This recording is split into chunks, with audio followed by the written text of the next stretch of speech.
Today I want to talk to you about why your mixes aren't sounding professional, or maybe why they don't sound like what you're hearing on the radio or your favorite album releases. There's one key component that our favorite engineers are doing even before they start mixing.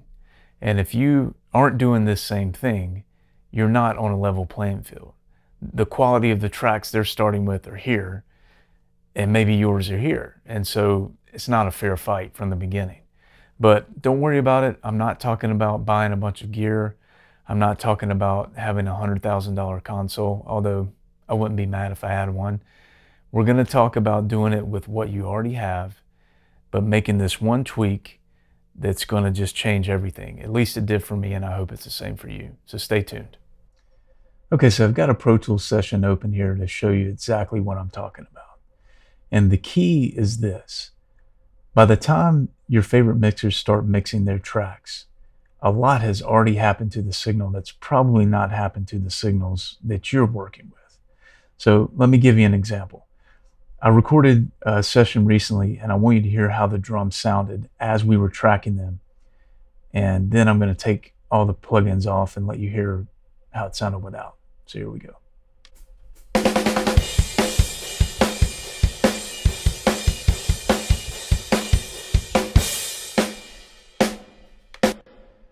All right, this time I'm going to hit play and then start to bypass, and you can see what it would sound like without that processing.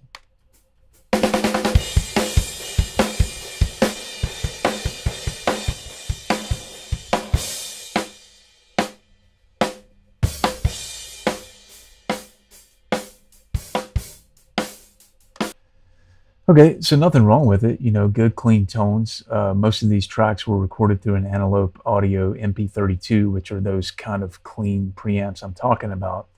But it's so much more inspiring for the performers to hear this, to not have to envision it so much as they're tracking, but to feel that energy. But we're not talking about tracking right now, we're talking about mixing. But the way that this applies is that, let's say that your favorite mix engineer told you that, okay, this kick drum was mixed on an SSL. And so something you might hear often is, I had a 8K shelf, boosted a little bit more at maybe like 5K, did a pretty big cut at 300, and a low shelf around 60. And you'll do that, and your kick sounds better, but it doesn't quite sound as exciting as the mix that you're referencing, that you want to learn about. So here's the secret.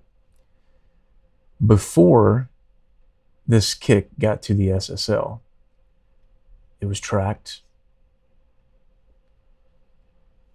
through a Neve console, and there it also had pretty aggressive EQ. Had a little bit of compression on the way in. You know, it might not even be that uncommon for it to have hit a little bit of an 1176. Now, it probably wasn't a bomb factory, but you get the point, right? So what I want you to think about is when you start to hear a mix tutorial or read an article about what your favorite mixer did on this song, it's all fine and good, but if you recorded through your interface with nothing going on the way in, just as clean as possible, then it's kind of like apples and oranges. So for instance, if they say on the acoustic guitar, I did a Pultec EQ, and it was mixed, that was inserted on the SSL console, so it was mixed to an SSL, and I did a little bit of an LA2A for compression. That's cool. Put that on your chain, sounds better.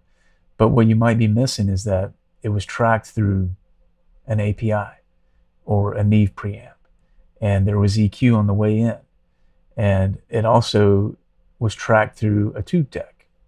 Well, that's a big part of the sound. So I just want you to maybe experiment a little bit more and even make some mistakes, because here's the thing. The mindset of recording so clean came from mistakes being made where you pushed a preamp too hard, or you overcompressed a signal on the way in. So it's like, well, I don't want to do that.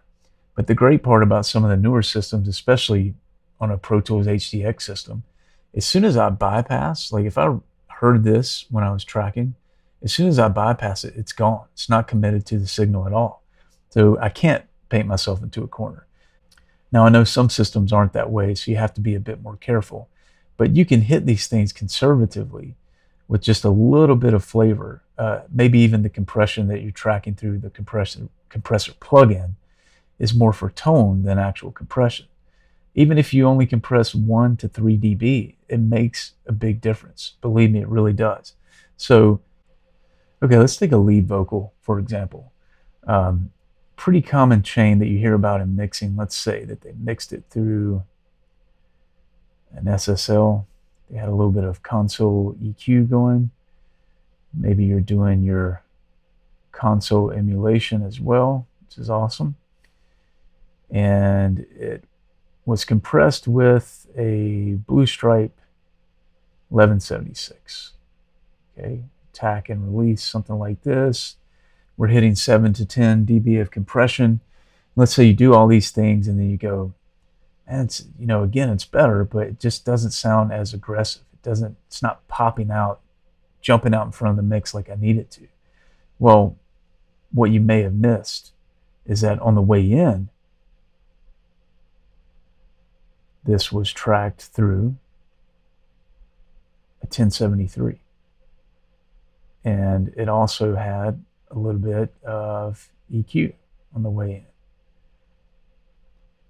And let's not forget, more than likely, it went through something like a distressor on an auto setting. And with that, you can easily hit 10 dB or more of compression on the way in, and it still sound great. But if you haven't done that, I hope you're starting to see it's not the same. So if this vocal has already been compressed 5, 7, 10 dB, it's already been EQ'd, it's already getting some saturation and some color from the preamp. If you don't do those things, your tracks just aren't going to sound the same. So this is what I want to challenge you to do. Take the plugins that you have, take the interface that you have, start experimenting with hitting some stuff on the way in. If you've got some outboard pieces, that's great. If you're in a situation where all you have is software at your disposal, still track as if you do have outboard. Use this virtual outboard. I think it's really going to make a difference for your mixes. I think it's going to get a lot closer to what you're hearing in your head, to the sounds that you want to achieve. So give it a try. Again, my name is Josh with The New Producers. If you would give this video a like, leave a comment, let me know how this affects your mixes, because I definitely want to know what it's doing for you. I know what it's doing for me, but if you're running into any hiccups as you try it, definitely let me know. Let's continue to work at it, continue to keep pushing until we get our mixes sounding as great as our favorite mixers, because that's the goal here. Okay, please subscribe. If you really love us, we'd appreciate it if you click the little bell, get the notifications there. We're coming at you with new videos every Monday and every Friday. So be sure to check us out on those days. Thanks for watching.